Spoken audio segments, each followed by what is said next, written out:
5 a.m., the alarm is screaming. We're not waking up for a flight. We're not waking up for a dog. We are waking up to see if it's even possible to study like a fictional genius.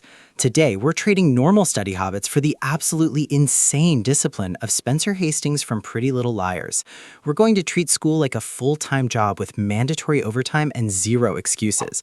Can a fictional character's crazy study routine actually work in the real world? The results are going to shock you. We are building an entire week around the 5 insane pillars of her philosophy. Pillar number 1 is treating school like a job you cannot skip. Day 1 starts with the 5 a.m. alarm, and it feels like actual torture. But you don't hit snooze. You show up, you're on time, and you are ready to work. Spencer would never cram. She prepares. So rule number 1 is simple. We don't cram. Everything is done ahead of schedule. That 5 a.m. start isn't for panicked studying. It's for getting ahead of everyone else.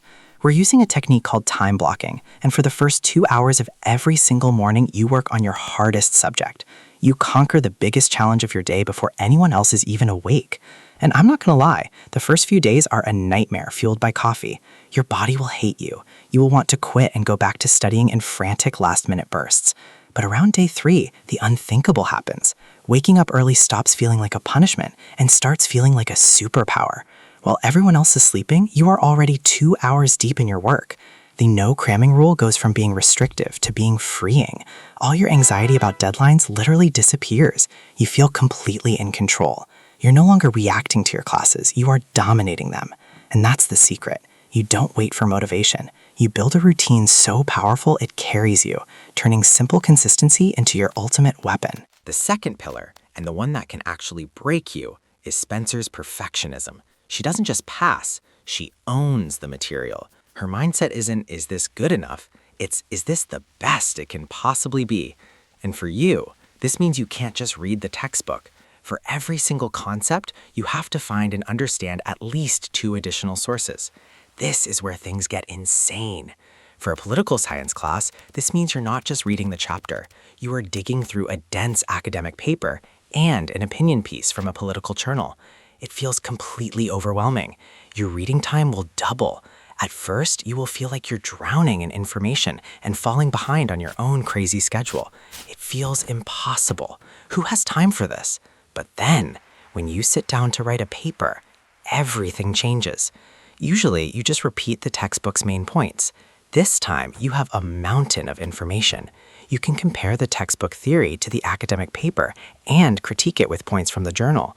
Your paper isn't a summary anymore. It's a layered, detailed analysis.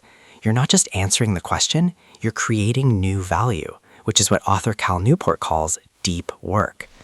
And that's the key to her perfectionism. It's not about having pretty notes. It's about building a foundation of knowledge so strong that the test feels like a performance you've rehearsed 100 times. This level of research isn't sustainable for every single assignment, but using it for your most important work will completely change the quality of what you produce. It shifts your goal from just getting an A to earning an A by making something undeniably excellent. Spencer Hastings doesn't study with the TV on. She disappears. She finds a quiet corner and enters a state of hyper-focus. This is pillar number 3, creating an environment for deep work, a state of distraction-free concentration that pushes your brain to its absolute limit. To do this, you must build your own fortress of solitude.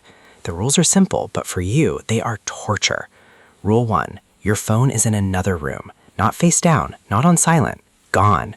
Rule 2, all laptop notifications are off. No pop-ups, no alerts, nothing. Rule 3, the Pomodoro technique. You work in intense 50-minute blocks with a 10-minute break. In those 50 minutes, you do nothing but the task. The first session will be maddening. Your brain is so wired for constant chaos, it will literally scream for a distraction. You'll keep thinking of things you have to check, and you'll have to fight every single urge. But stick with it. And to make it feel even more intense, copy this Study with Spencer aesthetic. Light a candle, put on an instrumental playlist, and make an amazing cup of coffee. Turn studying into a ritual. By the end of the week, those 50-minute blocks will be the most productive you have been in years. The urge to check your phone will be gone. Your brain will finally be able to sink into topics with insane clarity. The 10-minute breaks become a reward, which makes it easier to resist distractions during the focus blocks. This is a revelation. Multitasking is a lie. Spencer's real superpower isn't her intelligence, it's her ability to monotask. The biggest trap students fall into is confusing typing with learning. We type every single word in a lecture and later realize we didn't understand a single thing. Spencer doesn't transcribe, she thinks. This fourth pillar is all about active critical thinking. To do this, we are using a secret weapon, the Cornell note-taking method. You split your page into 3 sections, a main column for notes, a smaller column on the left for questions, and a summary section at the bottom. During class, you only use the main column, then right after you process the notes. In the left column, you write down main ideas and potential exam questions. At the bottom, you write a 1-sentence summary of the entire page. This process forces you into active recall, which science has proven strengthens memory way more than just rereading. But we're taking it to the next level, Spencer style. After you process the notes, you have to stand up and try to teach the entire lecture out loud to an empty room. It feels crazy, but it is the ultimate test. The exact moments where you stumble are the exact gaps in your knowledge. This is, without a doubt, one of the most effective techniques you can possibly try. It turns your notes from a boring document into an active study guide. Research from Wichita State University proved that the Cornell method is crazy effective for synthesizing and applying information, which is a much higher level of learning than just memorizing. When it's quiz time, you cover the right side of the notes and use the questions on the left to test yourself. It's active, it's engaging, and your confidence will go through the roof. The final pillar is organization. Spencer's life is chaos, but her schoolwork is perfect. This is about building a system that makes studying feel powerful, not like a chore. First, buy high-quality materials, pens that write like a dream, and thick, satisfying notebooks. It sounds small, but it actually makes you want to study. Next, you have to color code everything. Key definitions in yellow, important dates in blue, things that confuse you in pink. This tiny change makes your notes instantly scannable. The most powerful tool, however, is the ultimate combo, active recall with spaced repetition. At the end of each day, you do a brain dump or blurting.